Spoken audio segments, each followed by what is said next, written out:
Welcome to the City of Iowa City work session for April 18th, 2023.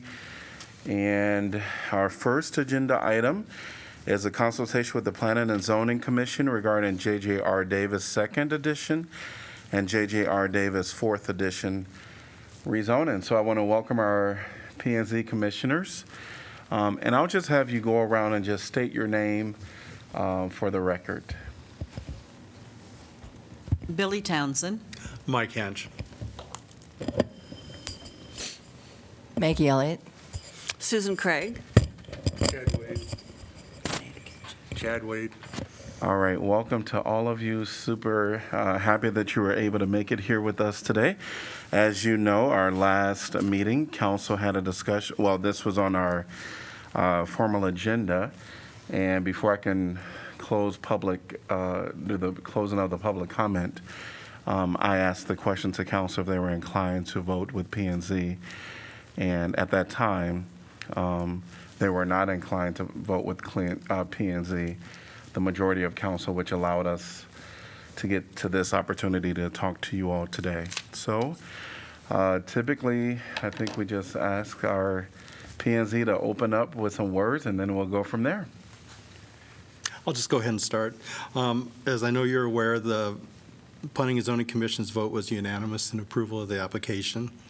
Our function is to ensure that the comprehensive plan is followed, that the zoning ordinances are followed, and the rezoning is in the best interest of the city.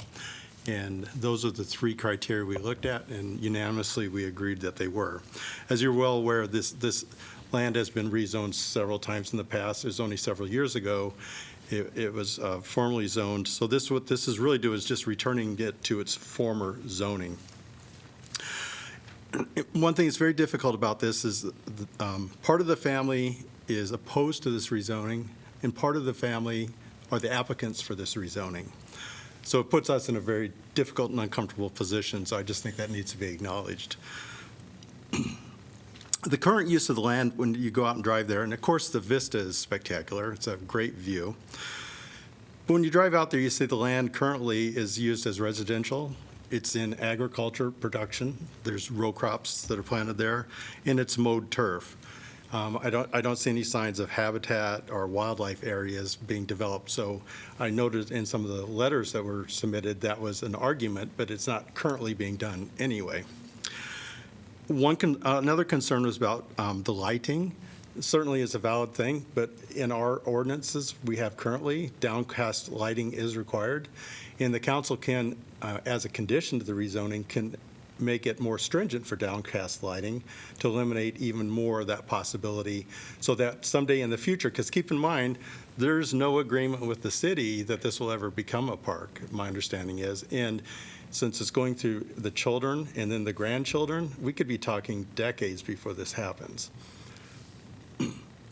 Then the other area to consider is it consistent with the area, the uses in the area? And it certainly is, because there's intensive commercial well, everybody knows what's in that area. So everything to the east and to the north. There's the airport there. And so this rezoning for intensive commercial certainly makes it consistent with the neighborhood and consistent with the uses that would be forecast to be around an airport to support an airport operation. So me as one person who voted for this, I think it was a pretty easy vote for me. I think it's returning it to its former zoning. I don't even see this as a particular difficult vote. I thought it was pretty straightforward. And that's just looking at, I understand you have to look at things politically. We just look at it strictly what our charge is. But through our charge, I thought it was pretty straightforward.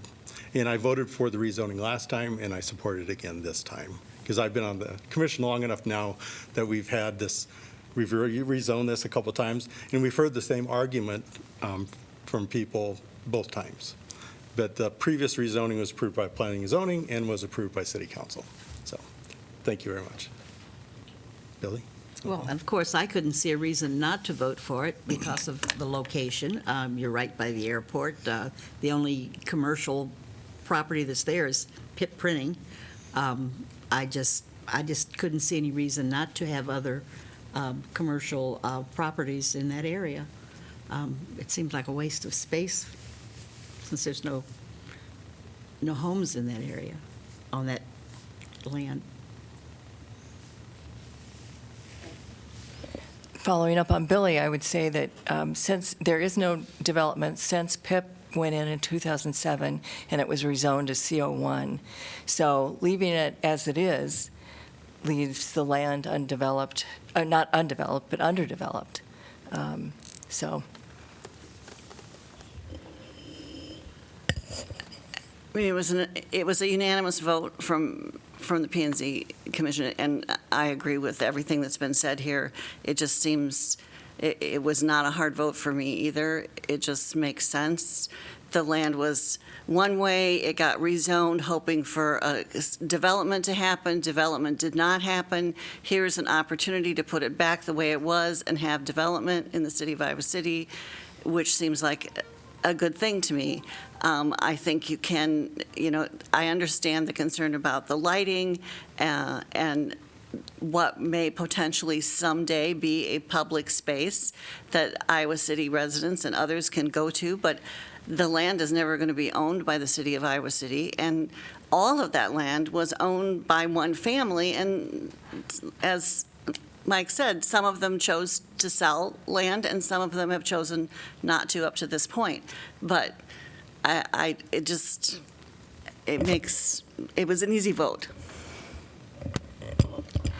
In addition to what the fellow chair people have expressed, I mean, I understood the stewardship of the land with it being family ground, but being out there, it does have great views, but also there is a drastic elevation change between the piece of ground that's getting requested to be rezoned versus the surrounding area, with the surrounding area being a higher elevation versus this piece. So considering the use, the neighborhood, businesses across the street, it seemed to make the best sense and an opportunity to make it, to develop it into something. Thanks to all of you. As you may know, I did not close the public hearing, so we'll be hearing from more of the public tonight on this matter. Council can certainly ask any questions of P&Z. I would just advise you to maybe allow for the public to come forth before you state your final positions.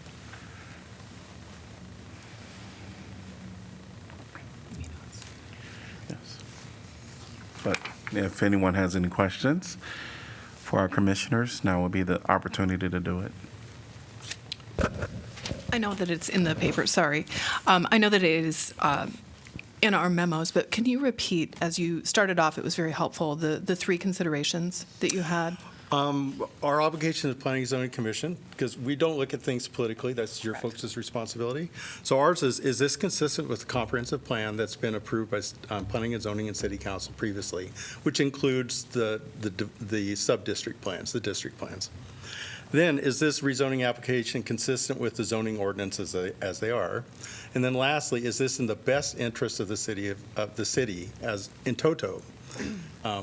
Almost every rezoning, neighbors, been doing this for 8 years, and almost always the neighbors are opposed to it because it's a change. No one wants a change in their life. So you always have to look at, is this better for the city? So those are the three criteria we use. Thank you. Mike, you had mentioned that you had heard these same arguments before, and this has come before you when you were seated on the commission twice. What specifically was that rezoning? Was it other adjacent ground, or when it went to? It was this same parcel of land. Okay. And it's been rezoned several times. So we changed it to commercial office. And now it's going back to commercial, intensive commercial, because now there are more categories of permissible and possible uses under commercial, intensive commercial. Can you just speak to the arguments that you were referencing that you would have heard at that first, the rezoning at that point? They were pretty much the same, and absolutely sympathetic to them that once in the future, we're hoping that this will become a city park. It's already been to the Iowa Natural Heritage Trust. I don't know if I have that right, the title, close enough. But that's going to be who possesses the land. that eventually it'll become a city park, but it could also be a county park or some other kind of park. But it was really the same thing about lighting, about the view, and then about recreational uses for that property in the future. Thank you.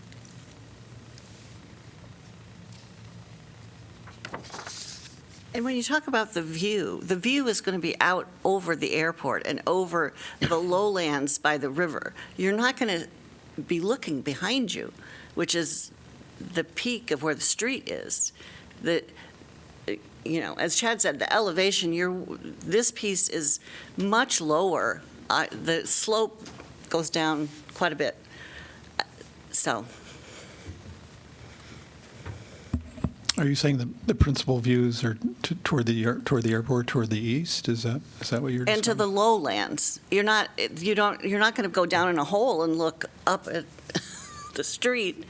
You're not going to look back that way, which would be to the west and to the west, yeah, and to the north, which is where west and north is where all the development is right now.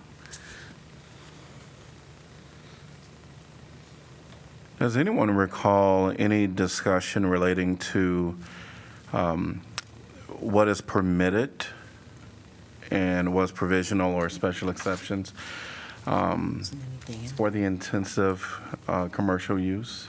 Were there any discussions about what might potentially be there? And Staff, in our materials, staff put a great table to simplify it for us. There, Mike has it, so he can say. And we're very good about answering just that question for us, so. Because one thing that's always a very strong concern, because we feel like we've had a bait and switch or two in the past, where somebody will come propose a project with rezoning, and we got the understanding that they were going to follow through with that project when it was rezoned. So now we're always very keen to pay attention to that. Anything that's a allowable use under that rezoning could go there, either immediately or sometime in the future. So the intensive commercial is a much longer list than the commercial office. And you all had discussion and there was no, That's correct. okay, great, thanks. I mean, my pick was going to be a restaurant, but, it's not my property. If my memory's correct, the last time we rezoned that a number of years ago, it was going to be for a medical office building or medical warehouse or something for the university. You weren't here yet, Ann, but that's what the project proposed was, and then that never came to fruition. And so the concern was about trucks delivering supplies and equipment, and then lighting. Those were some issues brought up by the neighbors. I think in this case, like the rough draft was more of kind of your automotive type use, considering the ownership of the property. But again, not limited to. Since you have some historical background, I'm wondering, so the lot for the proposed change is to the, I guess it would be kind of the northwest of the George Dane property.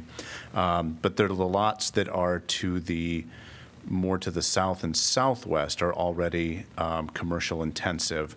Do you recall when, or does anybody was perhaps on the commission at that time, when those were changed to commercial intensive 1, was there opposition to that at that time? Or is that too far back? I think that's too far back. Okay. I've been on the longest, and I don't have any knowledge of that.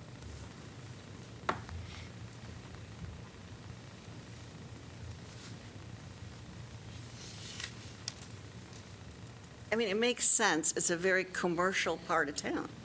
I mean, it is all commercial right in there.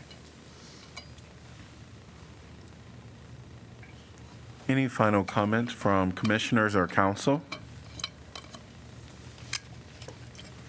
Well, I want to thank you all for spending your early evening with us, and I wish you a great evening. Thanks for coming. Thank you very much, and Yes. thank you for serving the citizens of Iowa City. Sometimes, I'm sure you're not told thank you, and it feels kind of painful sometimes, so we do appreciate what you do. Thank you, and we appreciate what you all do. That's We know that that is heart work, not hard work, but heart work. Thank you. And I hope we've answered the questions that you had, so. I appreciate that. Thank you.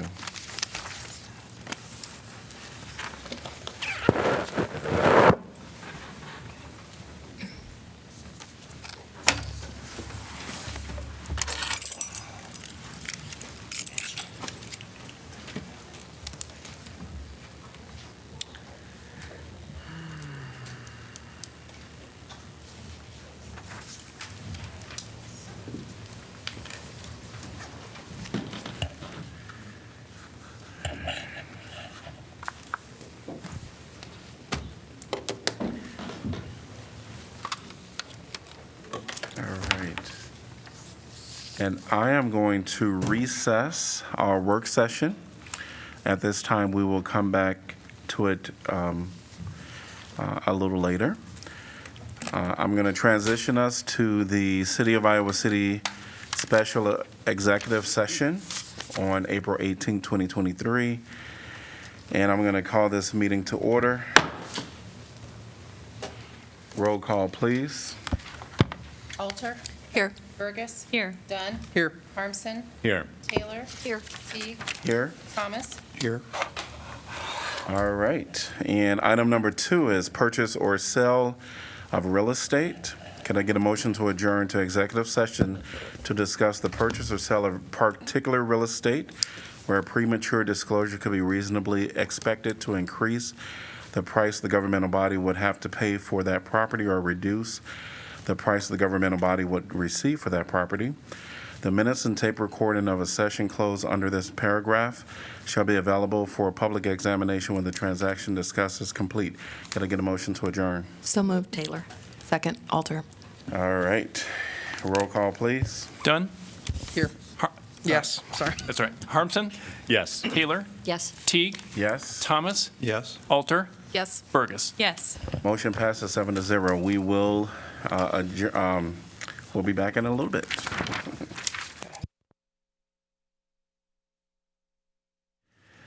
All right. The council is returning from a closed session back to open session. We were in executive session. We're at item number 3, which is adjournment. Could I get a motion to adjourn, please? So moved, Burgess. Second, Alter. All in favor, say aye. Aye. Any opposed? Motion passes 7-0. We're going to return back to our work session for April 18th, 2023. We had took a recess. We are on to item number 2, which is clarification of agenda items.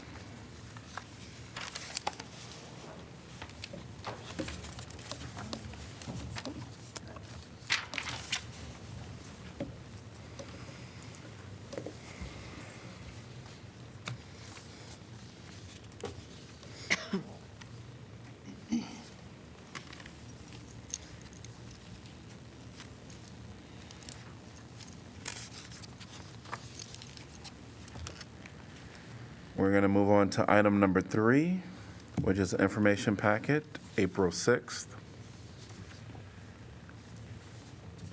I just note IP2, which is the deer management annual report, I guess, if that's correct. And just, again, we've gotten several comments recently about the proliferation of deer in our community. So reminding folks that we are prohibited from sharpshooting or really kind of trying to limit the deer population in any proactive way. But I didn't know if staff had any updates. I feel like every time we talk about this, it's, what can we do? Where are we at? We got 2 more years on this? One more, One is more that year? correct? Okay. So we'll be meeting internally this summer to think about our next application to the state and hopefully working cooperatively with them on another 5-year plan that will help us get in front of the deer population a little bit. But as it stands right now, we're doing 1 more year of bow hunting next year and hope to build on the success we had this year. We did increase quite a bit, not enough to meet our population control goals, but we did have some success in boosting our bow hunting numbers this year.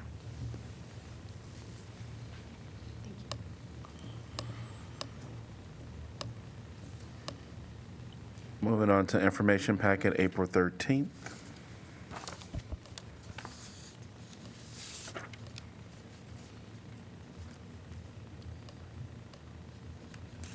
I would just highlight the IP5, the memo relating to residential development and the lack of supply, I guess. I was going to say, it's fairly alarming. Yeah, yeah. So Yeah. I think the takeaway is just for us to really keep that in mind when we're looking at opportunities for adding supply.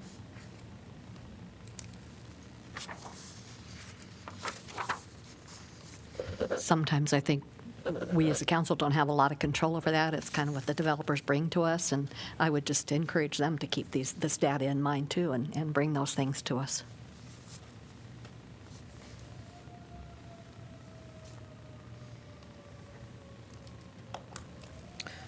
Actually, I have a question for staff.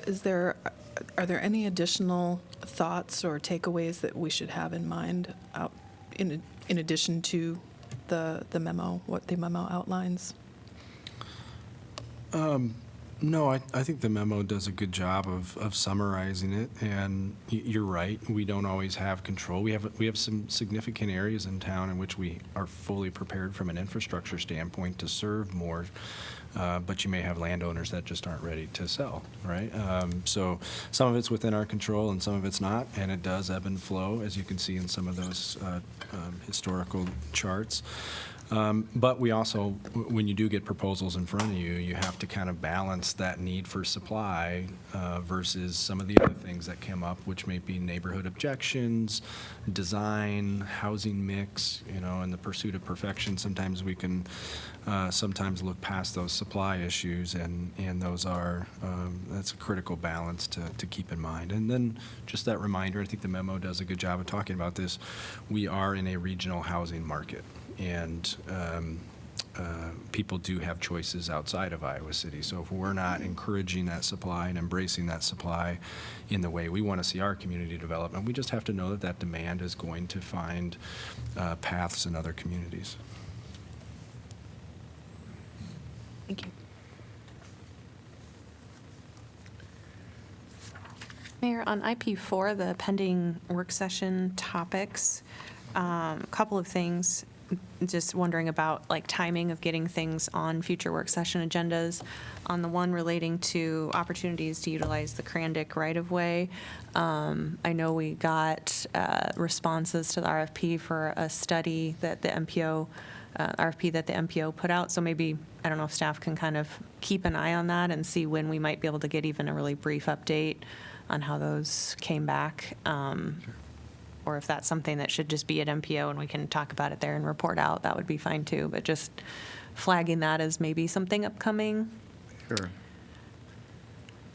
Yeah, I think you can, because you're on the MPO, you can give us an update, and then certainly if you feel like it's something we need to discuss as a body, Okay, then we can make that determination at that time. great. A couple of things, just so you know where staff's mind is on pending, a couple of things we're really working to try to get in front of you in the next month or two would be the zero fare scenarios.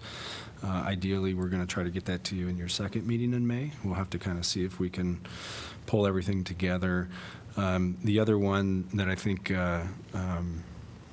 would be good, just in terms of allowing staff to proceed with a pretty big effort, is under the other topics category, the lead private water service line replacement. We'd like to present to you on that issue and talk about some proposals for strategies to mitigate private water service lines that may contain lead in our community. So those are a couple of the bigger ones that we're trying to frame up for you. Of course, you can prioritize as you see fit too.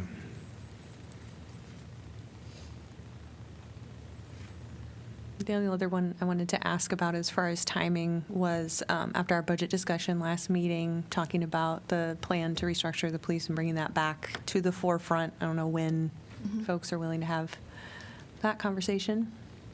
Yep.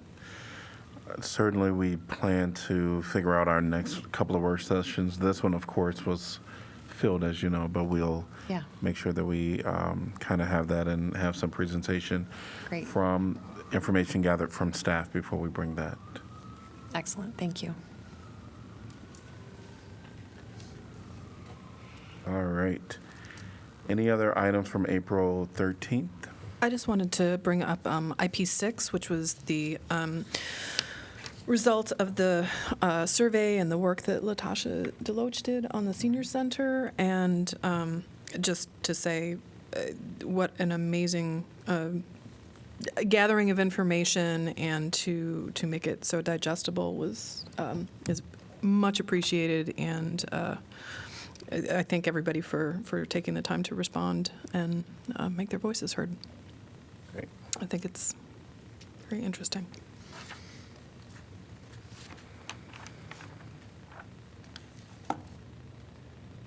All right. We're going to move on to item number 4, which is the University of Iowa student government updates.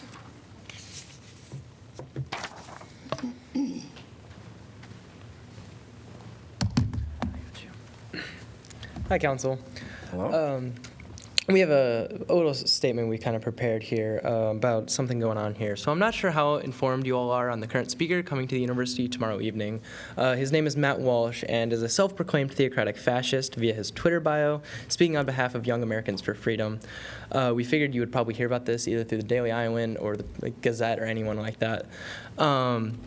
Multiple groups across campus, including the University Democrats, Student Advocates for Planned Parenthood, Mock Trial, and many, many more, have launched numerous statements against his appearance and condemning it as hate speech. UI Pride House is also hosting various events surrounding transgender rights throughout the week. USG is planning to release a statement here in the near future. Otherwise, the undergraduate student government follows in tandem with the University of Iowa, where hate and prejudice is not accepted on our campus. In lighter news, though, we are having Josh Peck from the Nickelodeon show Drake and Josh come to UIWA tonight, part of the lecture committee, so he is a good speaker coming. And then there will be a new deputy city liaison, hopefully by next week, so you guys will meet him probably very soon. So. Just a couple of announcements left here. Last Wednesday, all of USG and other campus partners went to the Iowa Capitol to lobby on behalf of the university, and it was a great event where we could meet our representatives and advocate with the university. And then kind of like a final message from me, I want to express my sincere gratitude to the City Council and City staff for the incredible opportunity to serve as the City Liaison this past year. It has been an absolute pleasure to work with such a talented and dedicated group of individuals, and together we were able to accomplish some amazing things like Town Hall. I'd love to give acknowledgement to both Noah and Ellie for the great work that they've done, and although my time as City Liaison is coming to an end, I'm excited to see the work of Noah as the future City Liaison, and I have no doubt that he will continue to build upon the progress we have made and make even greater strides in improving the lives of students in our city. Thank you again for the incredible experience. I have learned so much and will carry these lessons in the future. Thank you. Thank you. And Keaton, we really appreciate you. Today is his last day in this role here at Council work session. And so I have a certificate that I would like to give to you. And it states, the City of Iowa City present the certificate of appreciation to Keaton Zemet for the thoughtful contributions during the 2022 through 2023 year of service as the City Council Liaison and Alternate Liaison from the University of Iowa Undergraduate Student Government, and for demonstrating commitment to student participation on this 18th day of April 2023. Thank you so much. It's been a pleasure.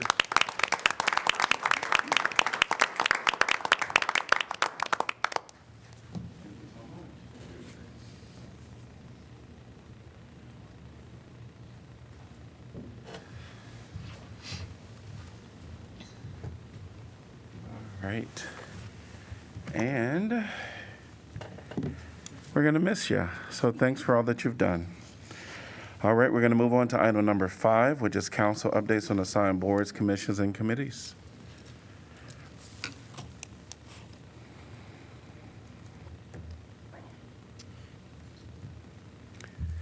Hearing none, we're going to adjourn until our 6 p.m. formal meeting.